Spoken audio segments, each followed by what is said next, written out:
Star Wars fans. Hey, there's just 94 days and 13 hours until Christmas 2021. Oh, we're under 100 days, and we've got a lot to talk about today. There's of course, the controversy that came out yesterday and was a topic of discussion. But we like to focus here on the content. Focus the content on the content, and we'll certainly discuss the controversy. But we want to be engaged with the content. And there's big content coming out tonight. Oh, we get visions. We'll have a live stream tomorrow morning. I plan to do that early, so like 7:30 a.m. Eastern, and we'll do that the same way that we did for the for for the Bad Batch, so that you guys can all stay engaged during the live stream. And there's a lot of things going on that I need to kind of update everyone on in regards to the channel. We just had our September toy giveaways. So our Black Series figure, gave away the Carner Jax figure that we reviewed here, and then vintage collection, we gave away the Sharut Imwe from from Rogue One. So those are in the works, and we have made a big decision here. We've decided that we're going to give away some Hot Toy figures to our Elite Squad members. If you're not an Elite Squad member, please consider joining at that level. That's going to be almost a year-long campaign for folks who are Elite Squad members, because we're going to include the Hot Toy Boba Fett, the Jabba's palace, the throne there, right? Jabba's throne, and the Fennec Shand. So that entire thing, it's going to be nearly $700 in total value for that Elite Squad giveaway. Not only that, but in January, we'll be getting that, you may have seen them, the SH Figure Arts figure of Boba Fett.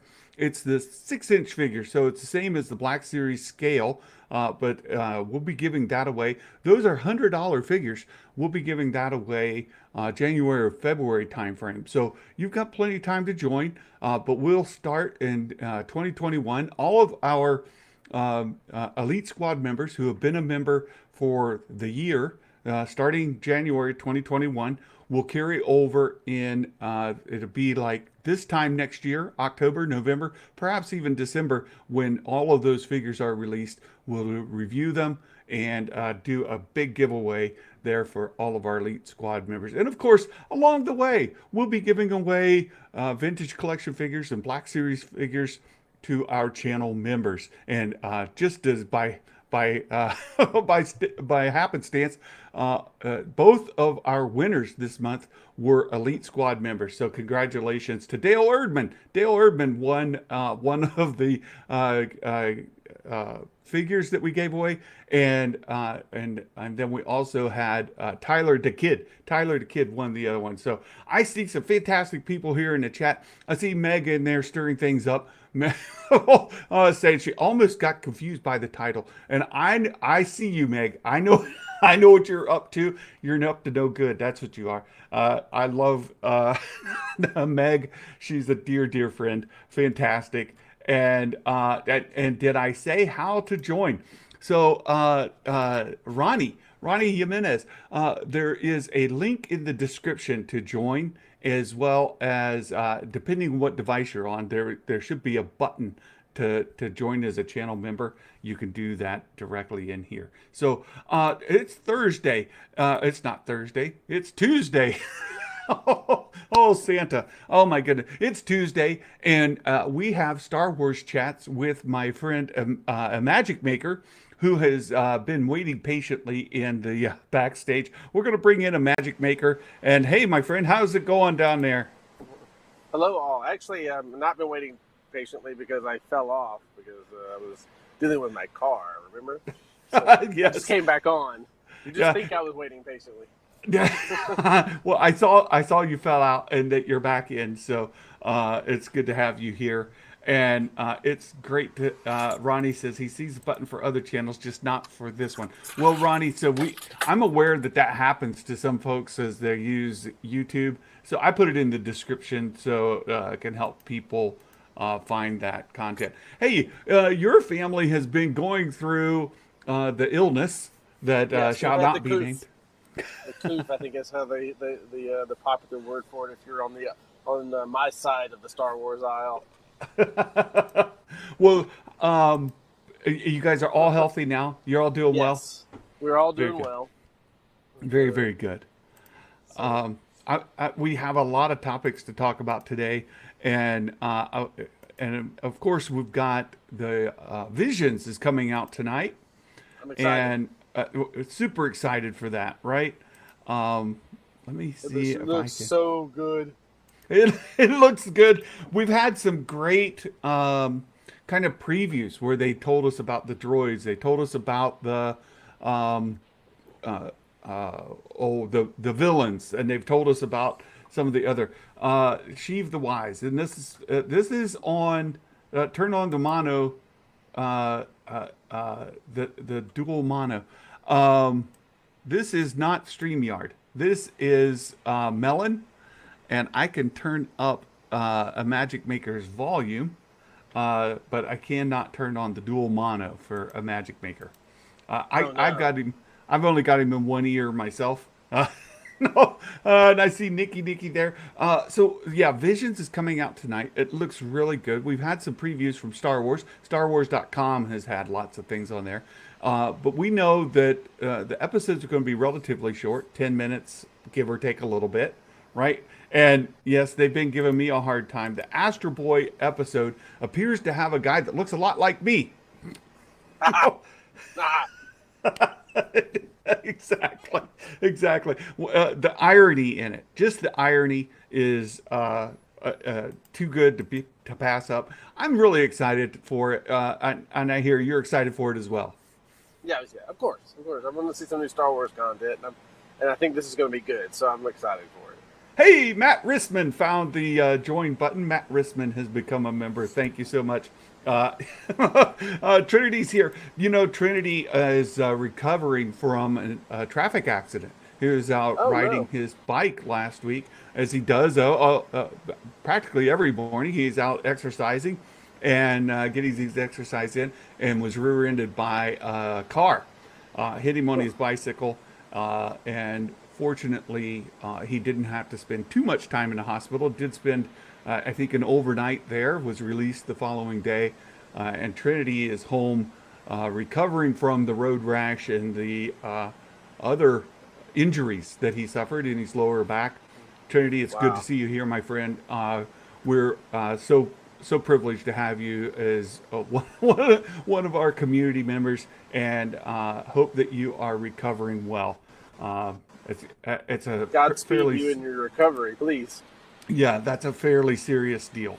That's a fairly serious deal, and we love Trinity, Second Street Marvel. He's a great guy, but yeah, recovering, getting some rest. So you guys take care, my friend. So yeah, Visions. What about the kiddos? Are they excited for Visions as well? Um, Still Vega. Little Ren is not as into Star Wars as Vega is. Well, So, but he's younger. she is super into anime. So she's hyped. Oh, of course. Mhm.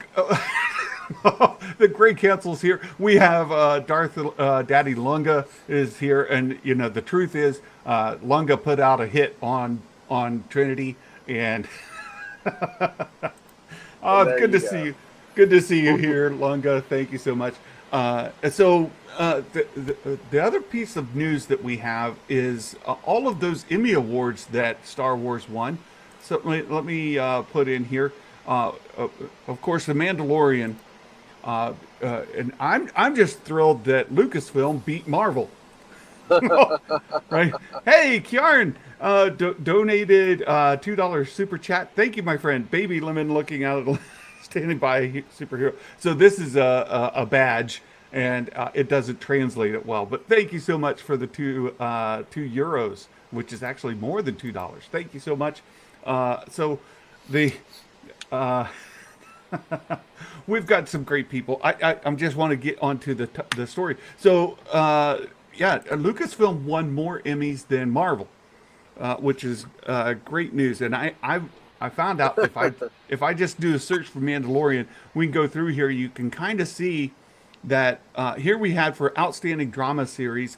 The Mandalorian was nominated with some really big names. Now, The Crown won, but it's great that The Mandalorian's here. And if you look at the Rotten Tomato score, the Mandalorian actually has a higher score than The Crown, which won. But that's good, Yeah, we can't be bringing in the Rotten Tomatoes, because as soon as we start bringing in Rotten Tomatoes, people will start claiming it's rigged, they're rigged or valid in a direction we don't like. So I mean, it's right.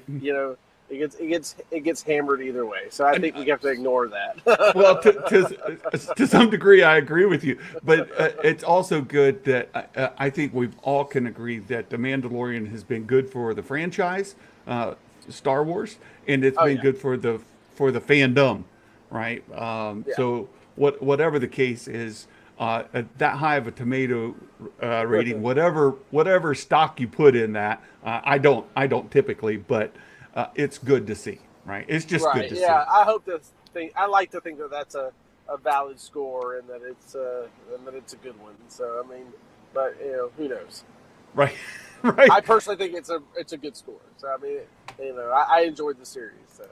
Hey, Will Morgan just became a member. Will Morgan, Meta Egg. Will and I are good friends, and I'm looking forward to him releasing his video that he's been preparing on the Bad Batch. He's got a really good video. You guys watch for that. We'll be promoting it here for sure when he joins, when he releases it. So I just like to get back to making videos again myself. I've just been so busy. Well, and sick, right? Busy and then sick, right? So let's keep going. So it was nominated there. Giancarlo Esposito was nominated for Outstanding Supporting Actor. I thought Giancarlo did a great job. And, he's come out and said he's going to be in the next season of The Mandalorian, which I think is great news. Yeah. Well, there's some question just when you see the end of season 2, he's captured. They've got the Darksaber from him. What would he be? Just a prisoner in a cell? But so what if the opening scene, the reason why he continues to be a villain, and we can eliminate Cara Dune all in one instant too. What if he escapes and kills Cara Dune in the very, very first couple of seasons of Mandalorian 3 like a back scene, that way we know her fate, and we know what's happened, and we've made him even more villainous in the process. Right. Now I have to point out, Meg is picking on Trinity, because I saw on Twitter that Trinity was saying stuff about Nirvana, and Meg jumped in there, and they've been having a little banter back and forth, and of course Meg loves to stir the pot. And like Nirvana in the spiritual sense, or Nirvana as in right, as in the band. Right? Oh my goodness, Dominic, you're my favorite Santa. I want death to many blurgs in the Book of Boba Fett. Oh my goodness, Dominic. No, if we got more blurgs in The Mandalorian or the Book of Boba Fett or all of these series, I want blurgs everywhere. I want them in every series. I want them in every show. I want them in every movie, until Hasbro is forced into giving us some blurg figures in the Black Series and the Vintage Collection line. You guys know I actually hope that you're half right. I hope they give it and every time, and they still don't do it. So that way you're infinitely frustrated. There's Lunga. Let a blurg eat Cara Dune. There's the way to... That'd be a rough way to go. It would be. So Giancarlo, I do look forward to having him back. He's such a great actor, and he's great for the franchise. He's great for the series. And Moff Gideon is certainly a welcome member of the cast. So there we had that. We also had outstanding guest actor Carl Weathers. So Carl Weathers, another actor who is coming back for The Mandalorian. We've seen him as well saying that he's going to be back. So another regular. Again, didn't win, but there he is, right beside Courtney Vance in Lovecraft Country. But you notice next to Carl Weathers is Timothy Oliphant. Timothy, I hope that we get more Timothy Oliphant in season 3 of The Mandalorian, or even the Book of Boba Fett. You know, there's been some rumors that they're going to bring Cobb Book Vanth. of Boba Fett. He's not going to be in. Yeah, He could be in the Book both. of Boba Fett, not in the. He could be in both. I'm foreseeing Cobb Vanth in lots more Star Wars, so no problem seeing him in season 3 of Mandalorian. But yeah, I think we've heard that he's going to be in the Book of Boba Fett, so that's good. Three. I think we may not see Tatooine too very much in season 3 of Mandalorian. I think you might be right, but that doesn't. I don't know that he's going to be anchored there either. Yeah. We may see through the Book of Boba Fett that he kind of gets more involved. And oh, there you go. I like where Lunga's gone here. He will be in Rangers. Bet on it. Right? I was about to say, what if they replaced Cara Dune's character with Timothy Oliphant's character? Because he still plays the marshal role. Win-win. That's what I've got to say about that. I think that's a win-win. Yeah. I think that's a win-win. I think that's a definite possibility. I mean, Timothy Oliphant's hair alone should be featured in Star Wars. Like, he's got gorgeous hair from a guy who has hair envy. I can tell you that I love Timothy Oliphant in Star Wars. Oh my goodness. Winner. So here, The Mandalorian actually won in cinematography for Chapter 15. So the Believer, they won cinematography here. They also won for prosthetic makeup in Chapter 13. And that would have been, correct me if I'm wrong, but Chapter 13 is Ahsoka, right? Am I wrong? Yeah, it's the Jedi. Chapter 13, the Jedi. That's Ahsoka. Yeah. So the prosthetic there, they won for that. They also won for music composition, Chapter 16. Chapter 16, of course, the Luke Skywalker episode. And I love what Ludwig has been writing for The Mandalorian. His music is spot on. It's fantastic. And then, of course, when Luke appeared, there was that great composition bringing back Luke's theme and all of that as well. So just fantastic. Exciting that won the Emmy for that episode. And here we have another winner, Chapter 13, The Jedi, for sound mixing. And there you have 2 Emmys for one episode. Then we have Outstanding Visual Effects in a Series. The Mandalorian won that award as well. And you gotta go back to the volume and the that stagecraft technology. It's just fantastic, right? I think absolutely. I mean, I don't think there's anything part of this that we would disagree with. And no. And the thing is, like, the volume and all this has really brought this, the stagecraft, I guess you say, or the movie making craft up significantly. And there's definitely a new step in technology. And I'm glad that Star Wars once again is on the leading edge of that. Yeah, it's Star Wars news. Hey, welcome. It says I was hoping for some Alderanian backstory. I think a lot of people were looking forward to that, but they're having to change gears. So, unfortunately, I don't know that we're going to get that. Oh my goodness! So Dominic, very excited when he thinks of Fennec Shand, and we're going to give away the hot toy figure that's going to include Boba Fett from the end of Mandalorian season 2, Jabba's throne, and Fennec Shand. That whole set that you see in that final shot, we're going to be purchasing that as a giveaway. So about $700 in total value, and for our Elite Squad members this time next year. So you have until January to join. Everybody who's been a member from January or before on will be eligible to win that. But starting in January, and on a regular basis, you can join as an elite squad and be eligible for some of our other giveaways. So don't forget that as well. Uh, just for that big 700 one, that's going to be. He pre-ordered Captain Rex. Oh, good job, Ronnie. Oh, good job. Yeah, these are pre-orders because they're not available until late next year. So we see that the Mandalorian also won for stunt coordination, and that comes. The next is tied to that. Chapter 16, The Rescue. The winner was Latif Crowder.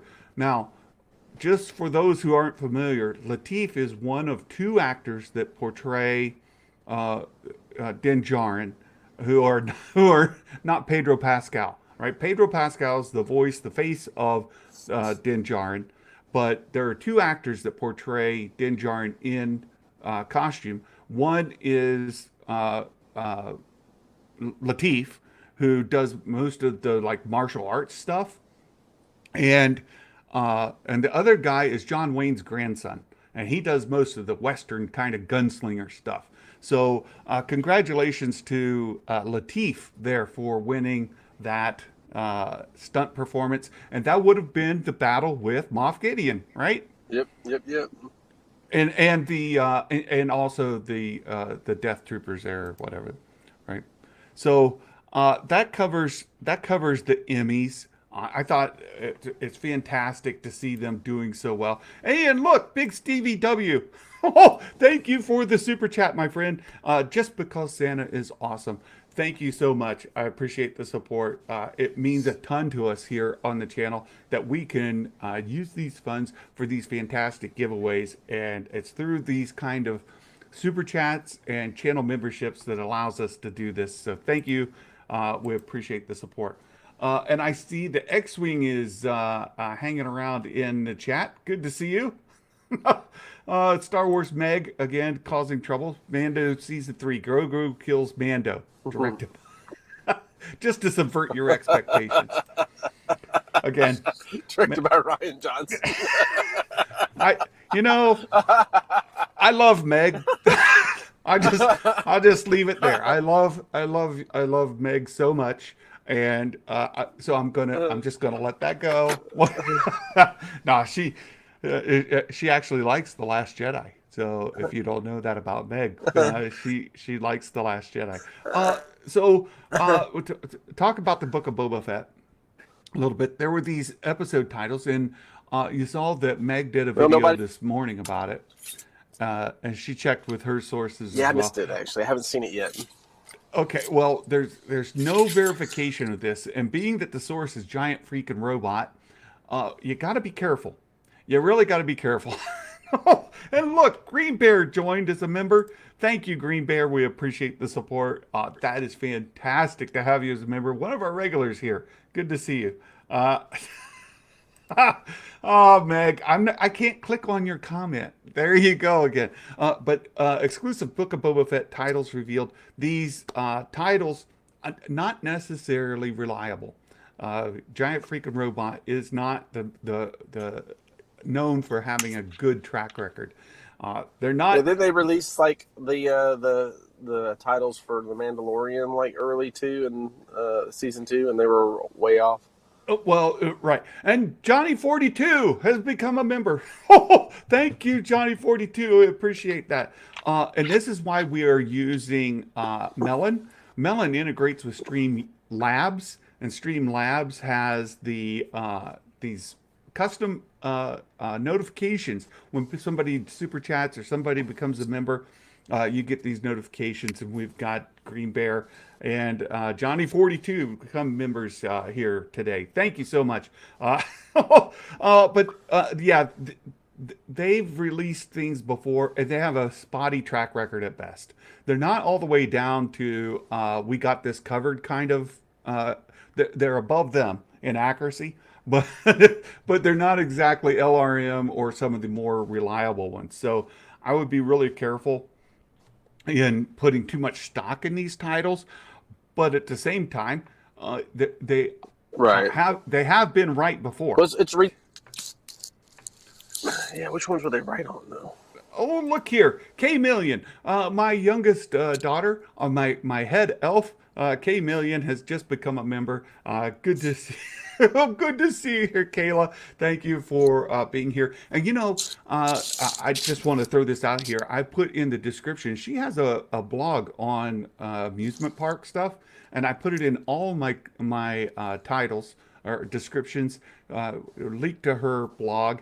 And she is a resort and attraction management major at Bowling Green State University, and she is going on vacation with us next month and in November 1st. So we're going on vacation the end of October and 1st of November, and then she's going down to Orlando. Orlando for a big deal they've got going on down there. And she is, if any of you are in the Orlando area and you would like to meet our head elf, Kay Lolly here, we call her Lolly the elf. You'd like to meet Kayla, meet up with her there. She'd be interested in getting to meet some of you and perhaps make a visit over to Disney World or something. She's going down there for a conference, so you got to watch that. Yeah, we're trying to head there in January. We'll see what happens if things work out. So these targeted I think it'll ads. be a little late. Yeah, Meg, these targeted ads make me crazy. I don't know who they think I am. I don't know who's using my account, but I don't know anybody who shops at Victoria's Secret. It's not. But anyhow, these names that they have here for the Book of Boba Fett, these are they've got here are the episode titles right here. Look, they've gotten some stuff right before. So we can't say that these are completely made up, but at the same time, be careful. We like to say here, speculate responsibly. Be careful on your predictions. And what these episode titles could mean is anybody's guess. And what I would say is let's wait until episode 1 comes out. And if it's named the champion, then we'll start to speculate. We'll start to speculate. There's a couple that stand out there. Episode 5, Homeworld. Homeworld could refer to several, right? It could refer to, who knows? The presumption might be Mandalore, but I would think Concord Dawn actually is what I would think. That's where my head went, right? That or Camino, either there or Camino. Right, and we saw what happened to Camino in the Bad Batch. So I don't really know, right? I don't. There's speculation. I went with Concord Dawn in my head, but it could be any of those. And I guess we would know better in context. And then there's a couple other. I wrote a fan fiction on Boba Fett, a couple of years ago. I don't know if you remember when we were doing that on Thor's channel. Do you remember that? Oh, I'm gonna have to give Adam a hard time. Why is he streaming during my regular stream time? Adam, come on now. Episode 8. Go ahead. Can you hear me at all? Yeah. I hear. Okay. You. I don't know if you remember I wrote that fan fiction. Yeah, and anyway, on that, not to belabor this, but we took him to he's on Concord Dawn, and for a period of time, I had him based out of there, so that he's doing this thing. So you get a chance to see where he's from as part of that. So I think that'd be kind of cool to see him go back there. Actually, I do too. I would love to see him go back there. But if this is his hit list, what's his if the premise of the show is it's his hit list? Where would he be going? Why would he be going to Concord Dawn? There's lots of questions. I think it's. Yeah, I think that it's if we go back there and we see something that has happened, and that lets us set up the conditions for him. Meg is misbehaving. That's what she does. You're cutting out just a little bit, the Magic Maker. Yeah, you're pixelating really bad. Oh, that's not good. That's not good. Let me just mute you for a second, and we'll bring you back. Okay. He dropped out. We'll see if he comes back. So we've got a couple other episode titles here that I think are interesting. Episode 7, the showdown. That showdown could be a reference to Cad Bane. We've a lot of speculation about Cad Bane and where Boba Fett and Cad Bane will be meeting. Right? There's already been rumors that Cad Bane is going to be in the Book of Boba Fett, and the showdown might be exactly where we see that. And then the last here, episode 8, the Hunter, and there's been some good speculation for that one as well. And I saw somebody put about giant freaking robot. You know, it is another Mike Zero. It's not quite Mike Zero, but it's very close. Sheev's here. You know, you mentioned Cad Bane, and Sheev's got to be in the conversation because Sheev and I have an ongoing bet about the outcome there. And I see a Magic Maker rejoining the stream. He's getting his phone all set up. Let's see. Are you back? I'm back. Can you hear me all right? We can hear you now. Yeah. All right. I'll turn your all volume right. up. Yeah. Let's see. Do we have Vision's predictions already? The lead.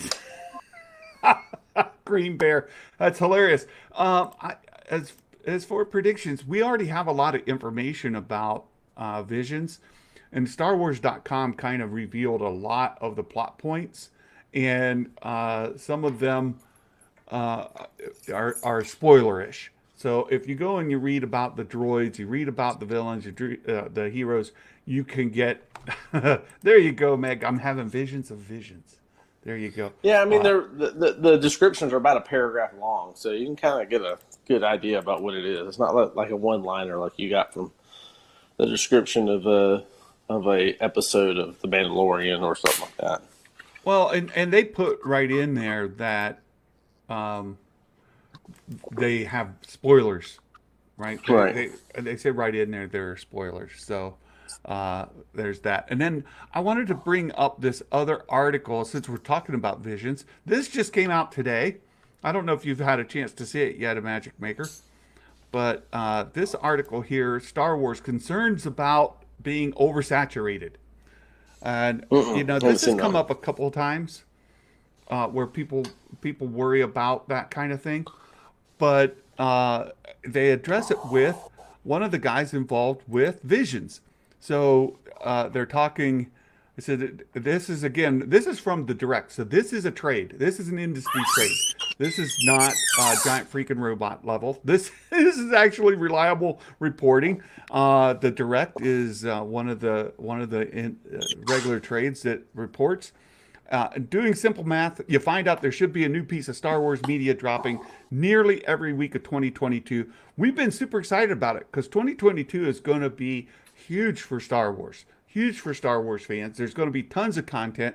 And they even touch on here, it doesn't even take into account the next wave of the High Republic stories or the Lego video game or other things that could be in the works that we might get announced on the Disney Plus Day, November 12th, or Star Wars Celebration event next summer. So May 4th. So, and actually, it's not May 4th. It's right after that. But in the event, there'd be even more announced is the point. So we've just doing the math on the Disney Plus stuff. There could be a lot of content to watch. And so they did an interview here. They discussed with one of Lucasfilm's vice president, and they have James Waugh here. And that's the guy they talked about. Exclusive interview. He's the executive producer for Star Wars Visions. And they asked him some good questions here. One of them started here. From a broader creative strategy, Disney Plus has changed the way we're viewing lots of possibilities with Star Wars. So you can get shows like The Mandalorian, Boba Fett, because the platform allows for it. And in regards to Visions, he had, and the potential for oversaturation. Oh, slow down. Let's say oversaturation. When it comes to things like visions, we weren't ever concerned about the oversaturation possibility, because with it particular, it's not canon. We know that it's not canon. It's a different format. It's a different genre, and they're bringing in this new project, right? And they weren't concerned it's going to be impact Star Wars in any aggregate, right? We thought it'd be a breath of fresh air for people to explore Star Wars in an exciting new way. And I think that's been a narrative on Visions all along, that it is going to potentially reach audiences that have not been engaged with Star Wars in the past. Your anime fans, folks over in Asia who have not been largely into Star Wars. Perhaps this would be a bit of a hook to bring them in. I have a question. Yeah. How many anime fans are in China? I don't think there's many. Well, there's a lot in Japan. But Korea. Right? But Japan tends to have a large Star Wars fandom as well. Well, not that big. When we looked at the sequel trilogy, and I know that may not be the best example, but we look at the sequel trilogy box office numbers, Star Wars did not have the same sort of attraction that other movies from Disney or Marvel did. So there's certainly okay. room Let's to compare. attract people. Let's look at Force Awakens to the other ones. What's the drop off there?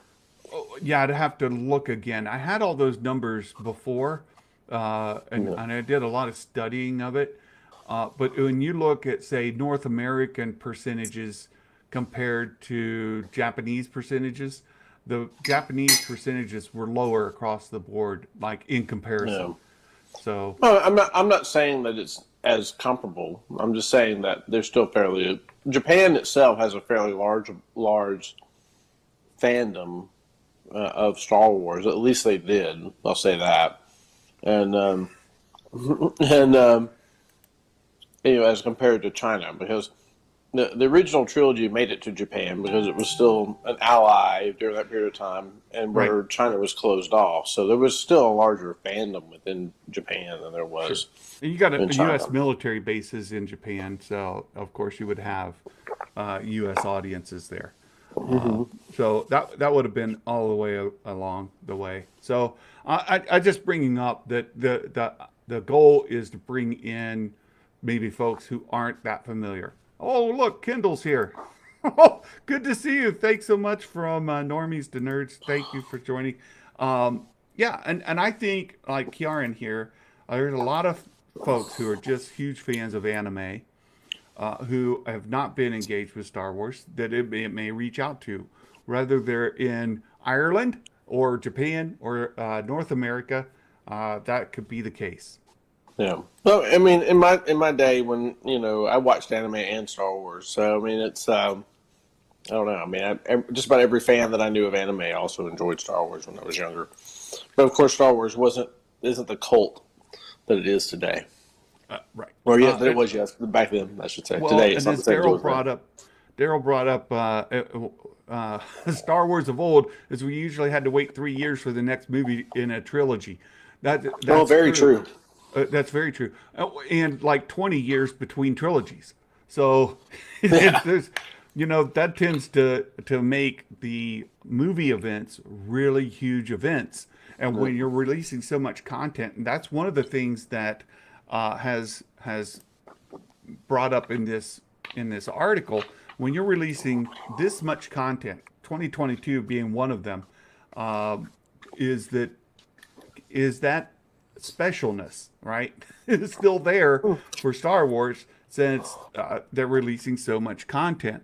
And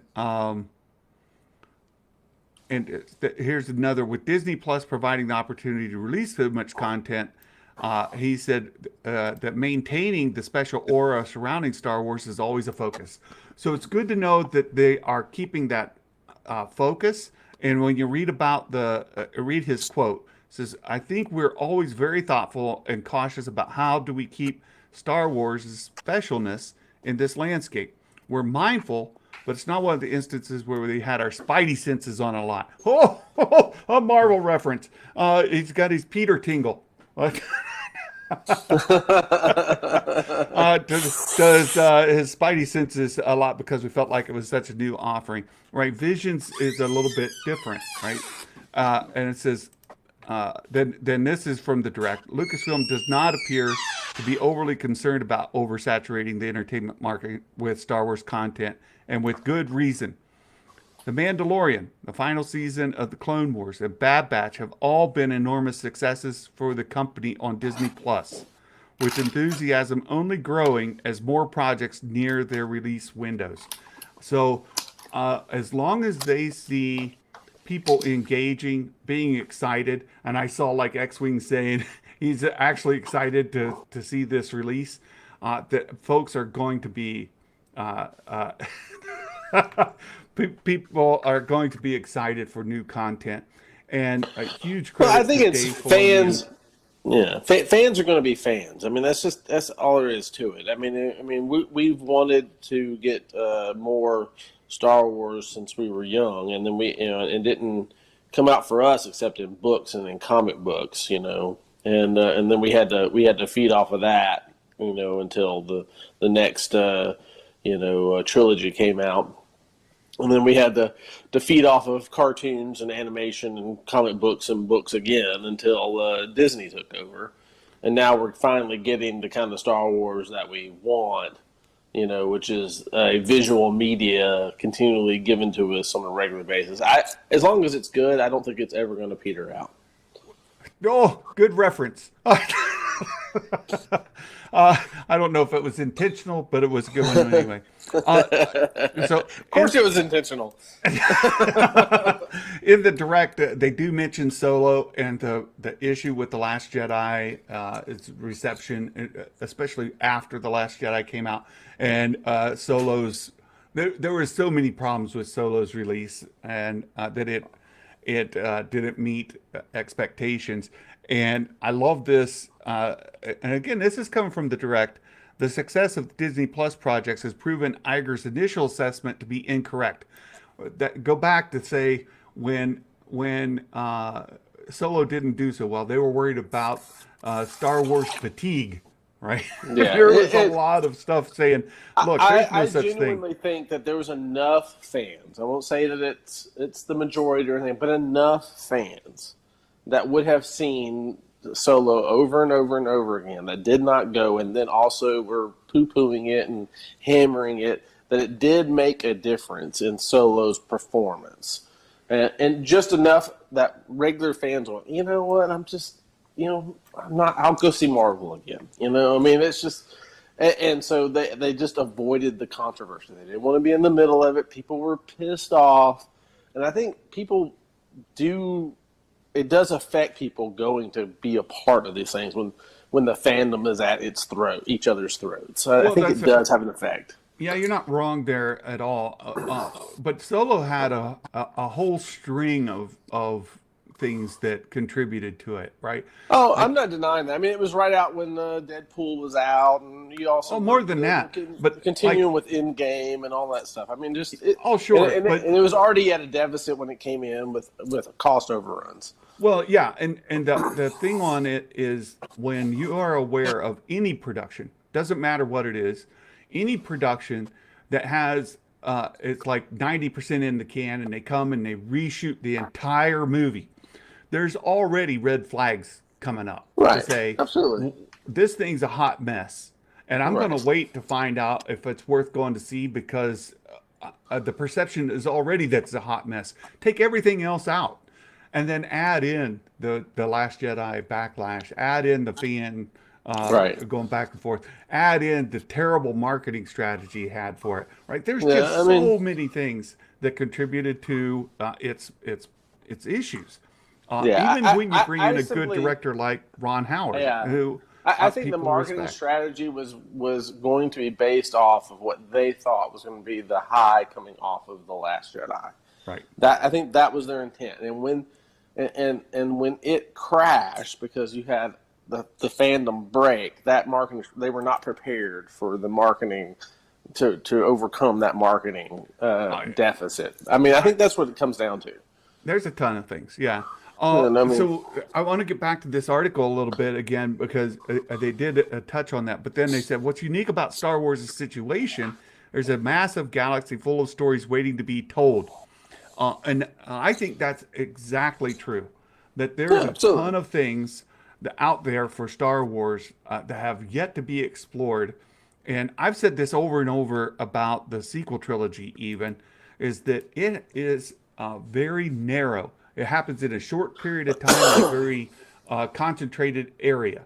There's a ton of Star Wars universe out there outside of the sequel trilogy in scope. Like if you just look at the story itself, how broad its impact was, it wasn't that big. When you consider the entirety of the galaxy showing up in the end. That's a ton of folks showing up in one place. But what's going on in all the other places? What's going on? We see that montage at the end, so it's that effect is going everywhere. I mean, it's.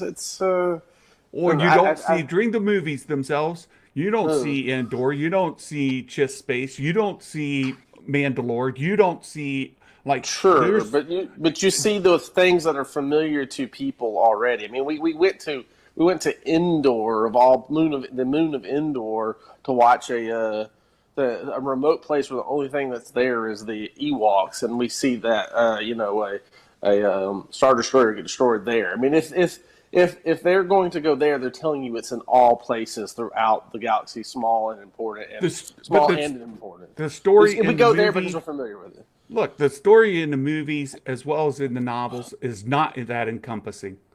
It's just not. I think it's intended to show you that whole montage is intended to show you it's across the galaxy. Well, perhaps so, but I'm just saying, like, there's a ton of story that hasn't been told. Sure, but I'm just saying that what we saw in the sequel trilogy is not galaxy wide and affected the whole galaxy, and everybody's not familiar with it. Would be, it would be disingenuous to say the least. Maybe that's fair. Maybe that's a fair criticism of my take. I'm just, you see, from what I've seen in the movies, and just for anybody who's here that doesn't know, I'm a huge fan of the sequel trilogy. I love it. It's way better than the prequels for me. But you're not the only. Here's what I'll say. I'll tell you this. I have a bunch of other fans, that I have come across here in recent that are about between your age and my age. All right, so we're talking a 5-year gap of. We all saw the original trilogy. We're all old enough to remember it, from Star Wars all the way through, right? And I've had a mixed bag on the thing. That's one of the things that's come up, and I find very interesting that the mixed bag is this. It's like, yeah, I'm not saying the sequel trilogy was great, but it was a whole hell of a lot better than the prequels, right. And so that that struck me as very interesting, and where I hear the other side was didn't like the sequel trilogy at all, but and to which is I didn't like the prequels either, but they were at least a little bit better than the sequels. I mean, that's kind of the two breaks for our age, Right. And I just find that very interesting. It's like we either liked it to some degree, meaning I liked at least that it was that it looked better. At least it seemed more coherent to me. Even though I didn't super like it, but I liked it a whole heck of a lot better than the prequels, or I thought the story was awful. Thought they ruined the original trilogy. Not saying I like the prequels, but they kept some continuity. Yeah. That's kind of the difference. Yeah, let's put a pin in this discussion because we're going to come back to it next. We're going to come right back to it. But I do want to bring up Nikki. I absolutely love Nikki to death, and she and Meg have become a force to be reckoned with in my chats. And in my Discord and in Meg's Discord. If you've not joined Meg's Discord, watching Nikki and Meg banter is a ton of fun. It's a great community. Nikki is a fantastic person. I love her to death, and she could not disagree with my opinions any more severely. So, but we're good friends, and I absolutely love it. I absolutely love it. Yes, I know, Meg. You've become more powerful than you could possibly imagine. I know, and I take blame for this. I take blame for introducing the two of you, and I apologize to everybody who's impacted by their by their banter. Look, I want to get back to this article, and then we'll get back to this this other clip. Then we're going to go to Marcia Lucas, huh? Yeah. We'll get to Marcia here in a minute. Marcia. We'll get to her in a second. But here at the closing part of this article, they said Waugh hit it on the nail when it comes to ultimate goal of releasing new Star Wars projects needs to be remain special.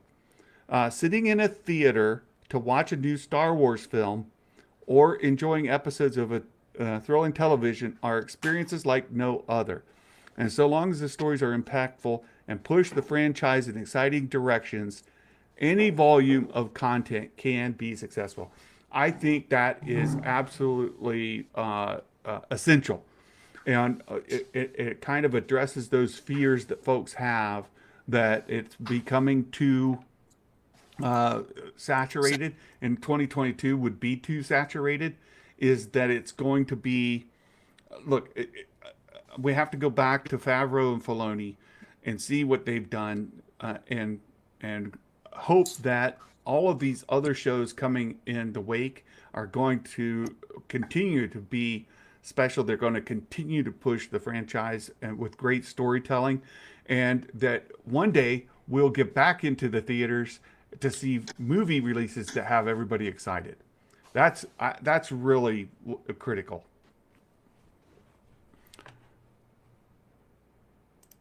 And here we go.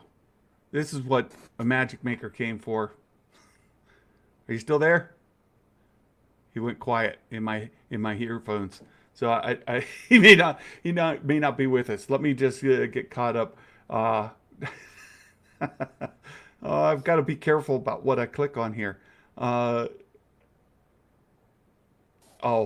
yeah. Okay. Well, a Magic Maker just dropped out. Well, hopefully we'll get him back. Yeah, seeing Favreau in Spider-Man is entertaining. Seeing my favorite Favreau sighting is in Elf. Go back and watch Elf. And Elf is one of my favorite Christmas movies of all time. I absolutely love it. And seeing Favreau in Elf is endlessly entertaining. I love it. Are you there, my friend?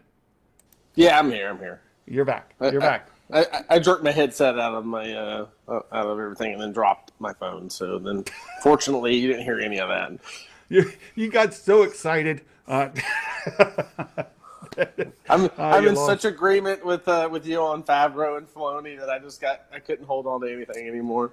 Hey, there's Gray. Yes, Elf is one of the best movies. I love it, and it's very good. It's very good. How did I miss it? Where is he in Elf? He is the doctor. So when Buddy's dad takes him to get the DNA test and to check out this kid, Favreau is the doctor that is there. So he's great. Proxy just became a member. Oh my goodness. Thank you so much, Proxy. We appreciate that support. It's great to have you here. Another one of our regulars. We appreciate the support at that level. Thank you. Yeah, when he eats the cotton ball, so Buddy's eating those cotton balls in the office, and Favreau says, "Stop it!" Right, and then he goes out and he's in the waiting room, and his finger has the heartbeat, and he's got it on there, and that little girl's sitting there talking to him, and he eats one, and she looks at him like, it's really good. I absolutely love it. You like Elf? Is Elf one of your family's movies? Me? Yeah. No, I don't like Elf. Oh, come on. You have to. Yeah, you have to. No, So I'm just going to be contrary to you. I don't like it. I see. I see. Well, No, there we you go. like Elf. We watch it. We watch it. Of course, it's part of our Christmas traditions. And actually, Elf is one of the springboard movies that launched Favreau's career. Yes, I'm fully aware of that. Darn, you've never seen Elf. Oh, what are you doing with your life, Fitz? Oh, my goodness, we gotta. You got to do that. Yeah, look, I'm also not a big Will Ferrell fan, but Elf is the exception there. Absolutely love it. Yeah. So No, it's so well suited for his personality. It's a well suited movie for his personality. it's really good, and it's a great Christmas movie. It has all those kind of things. So here we go, Kathleen. We have Marcia Lucas talking about Kathleen Kennedy. Of course, there's been some. Meg, do you hate all Very, predicting? very, very little. I mean, she mentions her saying that they didn't really have the magic. But I mean, other than that, I mean, she says, "I love her. I think she's great. I think she's really smart." You know, she doesn't talk bad about her. Just says that they just don't. She didn't understand it. That's it. Well, she does the same thing with George Lucas, right? She goes, "Oh, I respect George, blah blah blah blah blah." But I watched episode 1, right, The Phantom Menace, and I went out to my car and cried because it was so terrible. Yeah. So the thing is, I don't disagree with Marcia Lucas. I mean, I would say that I'm on the Marcia Lucas bandwagon, and when it comes to this, I mean, I'm in agreement with her with the prequels. I'm in agreement with her on the sequels. I mean, it's just that's where it is. I come to accept them. That doesn't mean I think they're great. Well, I think a lot of people are really excited to see Marcia Lucas's opinions, and they largely agree with her. And there's been some talk about her involvement with, of course, A New Hope, right? Star Wars. Right. And Well, it's not, I she think, she actually edited every one of them. It wasn't that she was just in A New Hope. I was watching that. I don't think she had much involvement in the last Return of the Jedi. No, she has credit. She has credit for. The only one she doesn't have official credit for is Empire Strikes Back. So she's credited with editing. We know the effect she had on A New Hope, of course, but she has unofficial credit for Empire Strikes Back, and then she has editing credit on Return of the Jedi. So yeah, she did. I saw Sheev's comment. I got to find it here. There it is.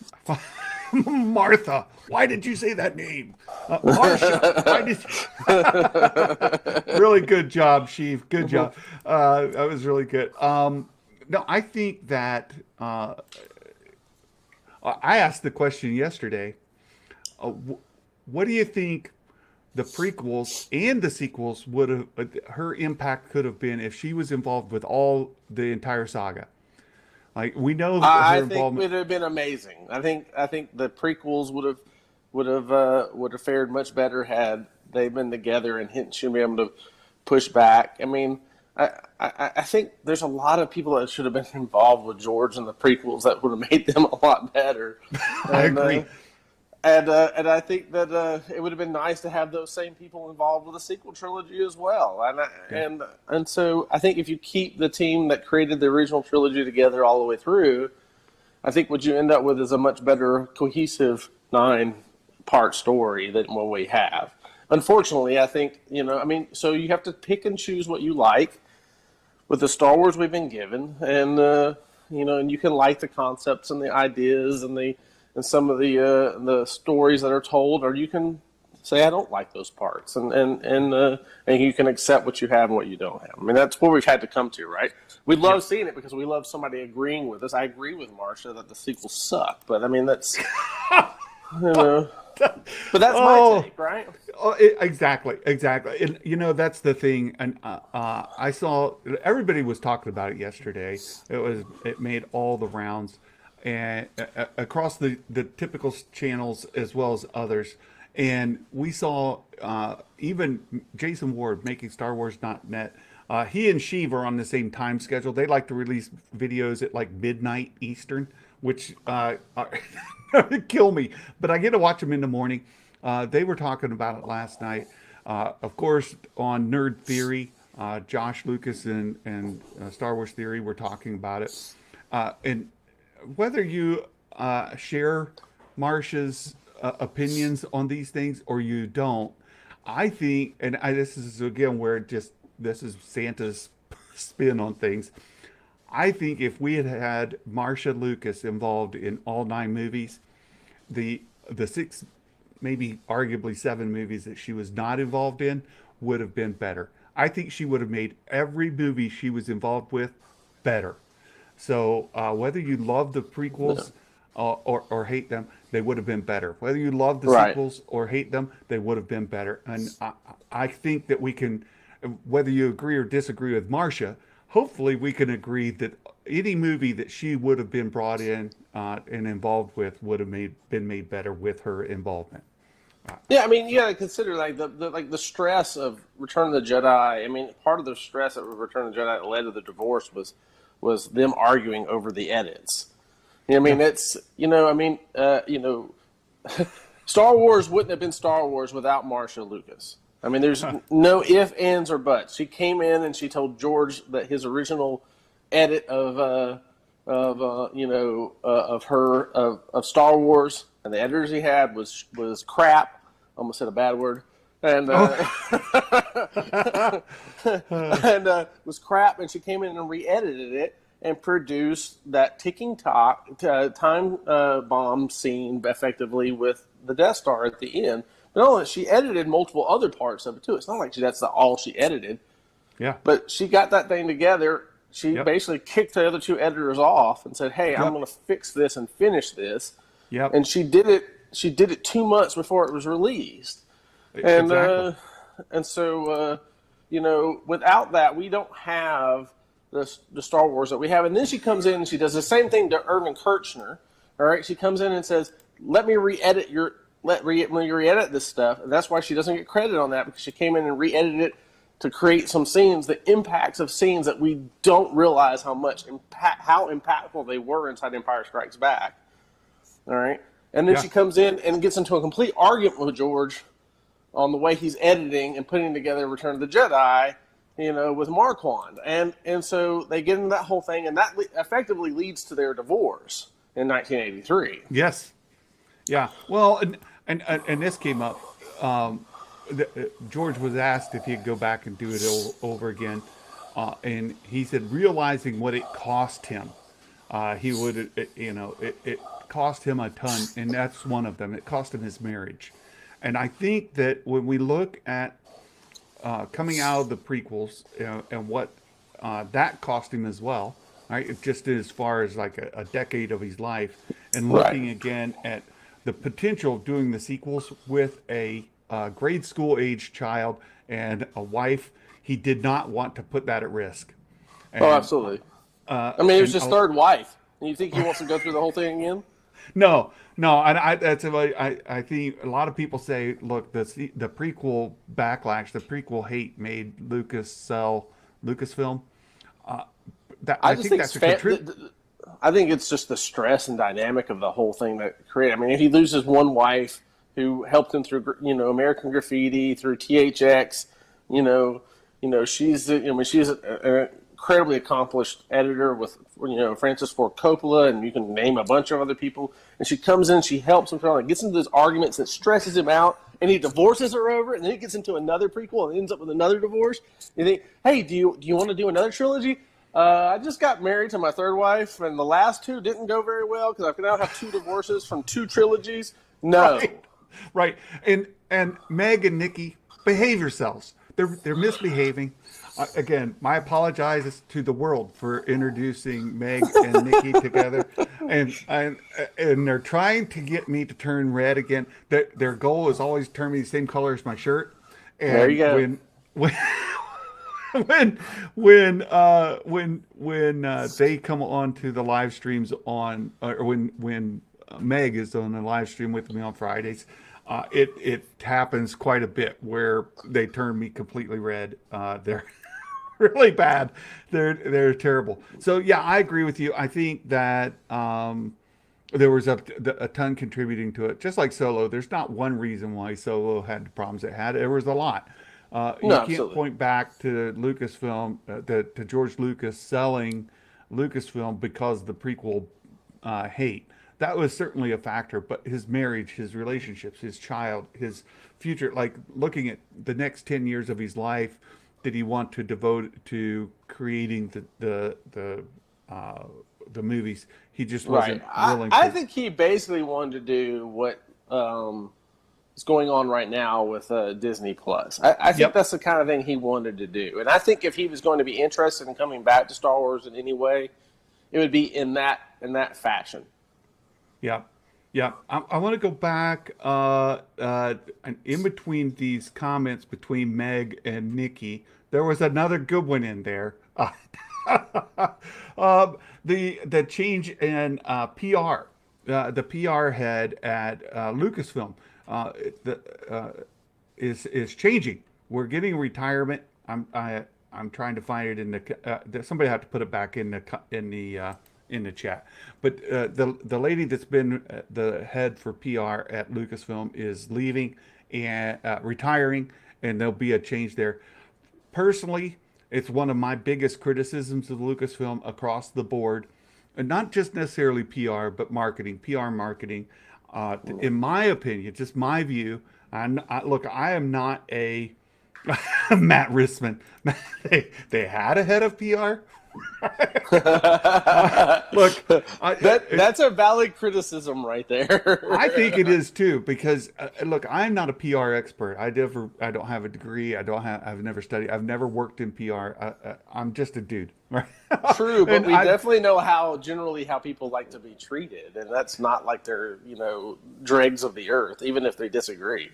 Well, that's true. That's true, and that's just one area of criticism. But when it comes to marketing, and look, I loop them together. Maybe they don't belong to be latched together that way. Yeah, I The mean, I can see some, I can see some synergy, but I definitely wouldn't put them in the same department, PR and marketing. I tend to Yeah, do that because they kind of play hand in hand. yeah. I mean, But I see the relation. I just don't put them together, in my yeah, opinion. no, that's what I say. For me, I do. In the reason that I'm critical of that whole space, not only for what you're saying, like criticizing fans and making fun of fans and not embracing the fandom for what it is, and for making part of the fandom feel like they are less valued than other parts of the fandom. And Sheev, my mom works with PR. Bet that woman is so relieved. uh, but it's just there's plenty of issues in that space, but then from a marketing standpoint, we don't.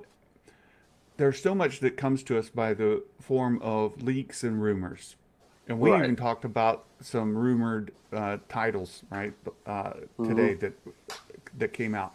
We don't know the reliability, veracity of them because we get so little through their marketing campaign, and there's an argument out there that says, are they being brilliant by that, or are they being terrible by that? If they were, you know, is it brilliant to let the speculation and rumors kind of drive people in their excitement over possibilities, or is it as terrible because people are making up stuff?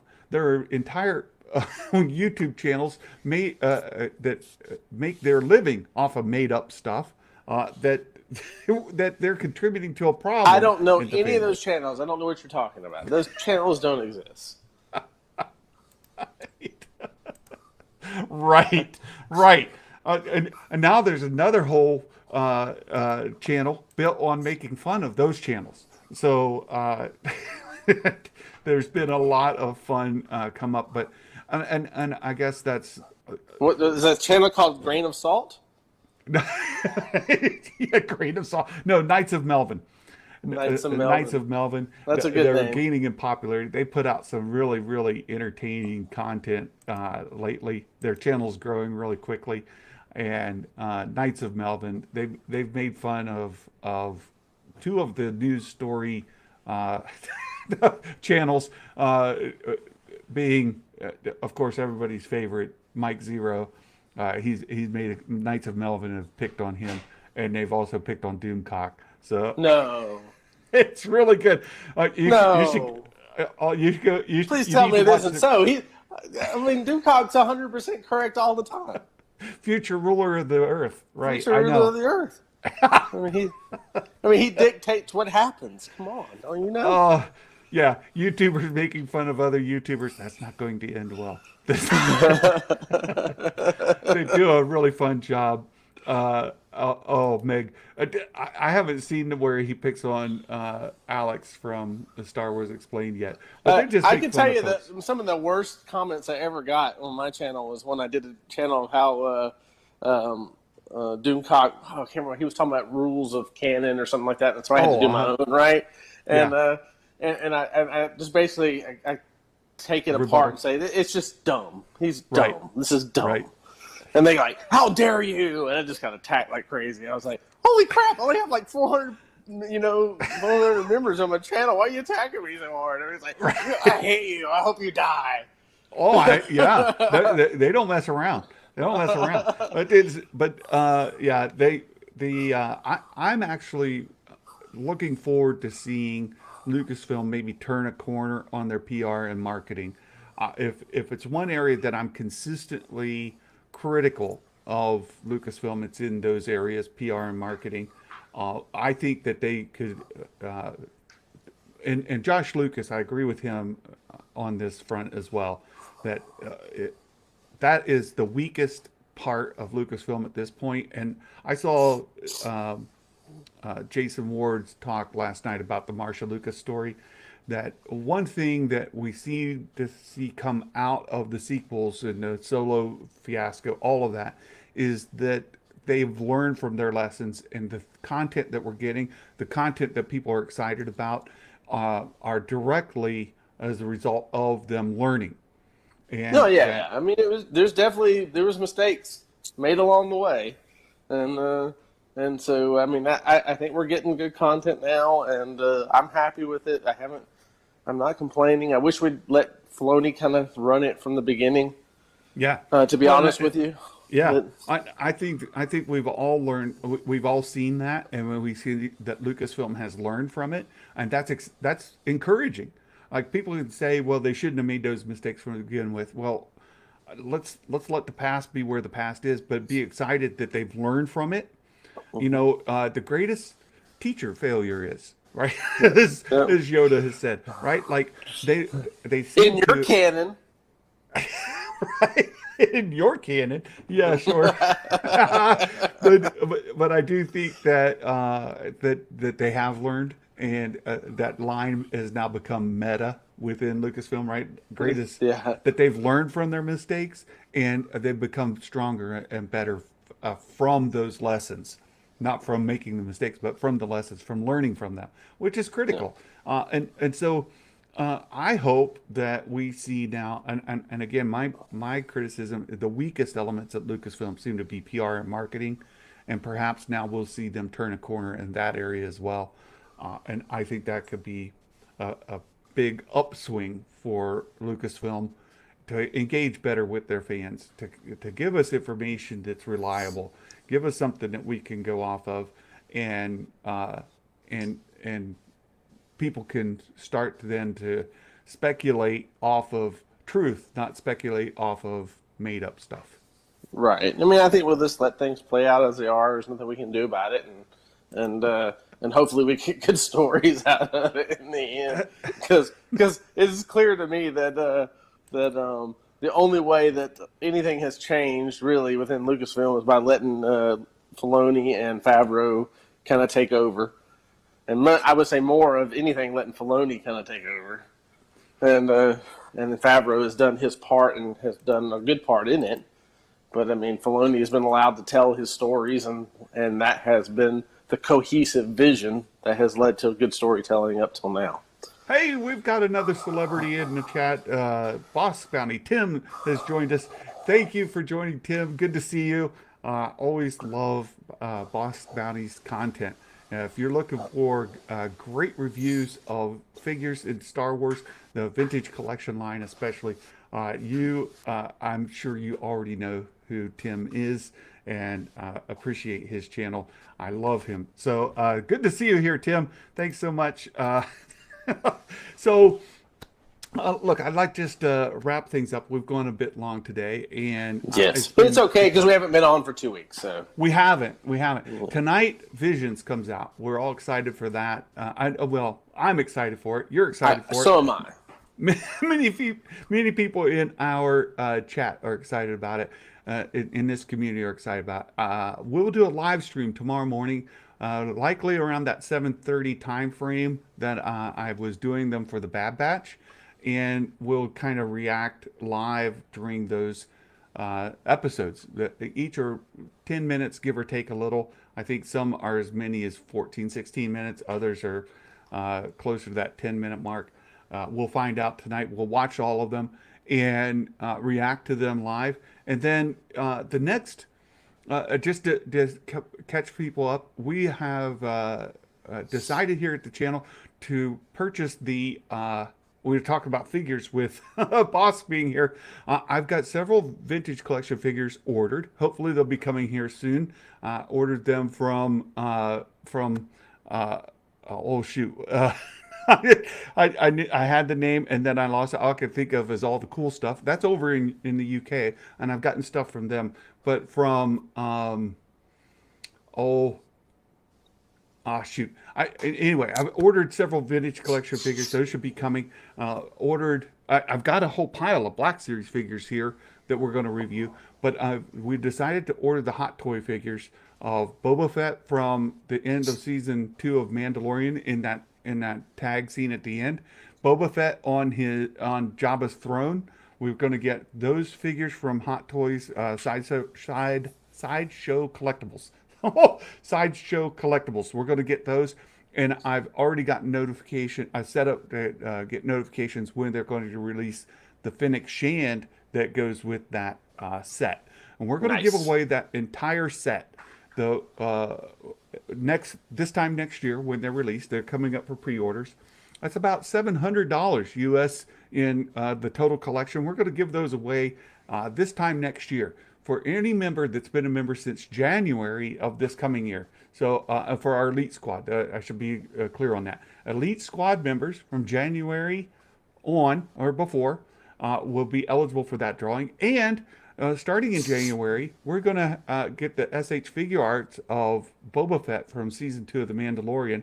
It's a 6-inch figure, so it's in that Black Series scale, but it's a $100 figure. We're going to give that away once that is released, and we'll have these kind of giveaways for our Elite Squad members as frequently as we can afford, as well as our monthly giveaways to a vintage collection and Black Series.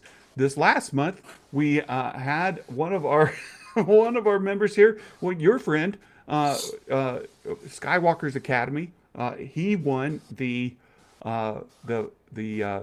vintage collection, right? Yay! Yeah. So it was great to get that to. Good job, Dale. Dale Erdman won one of the figures, and then we had Tyler the Kid won the other one this month. So both were Elite Squad members. As an Elite Squad member, you're eligible for the vintage collection, for the Black Series collection, and for like the Hot Toy line collection giveaways and the SH figure arts. All those kind of premier figures are just at $2 a month. You're eligible for a vintage collection figure giveaway. And for our $5 a month members, you're eligible for both the vintage collection and the Black Series giveaway. So we've gotten several folks joined as new members today. Great to see you all join as supporters here to give us that level of support. I've had a lot of fun. It's good to catch up with you, my friend. I'm glad that you and your family are feeling better. You're back on your feet, and now it's just time to get caught up and start getting content out there again. Yeah, I got to get busy. You do. You do. Oh, there's Dale. He's there. Good to see you, Dale. Hey, Dale. Yes. A great member of the community as well. So with that being said, I see somebody pulling in the driveway now. We'll call it a day, and and I'll let you start to sign us out. All right, everyone. Thank y'all for coming. May the force be with y'all. And Merry Christmas, everybody. Until next time. Bye bye.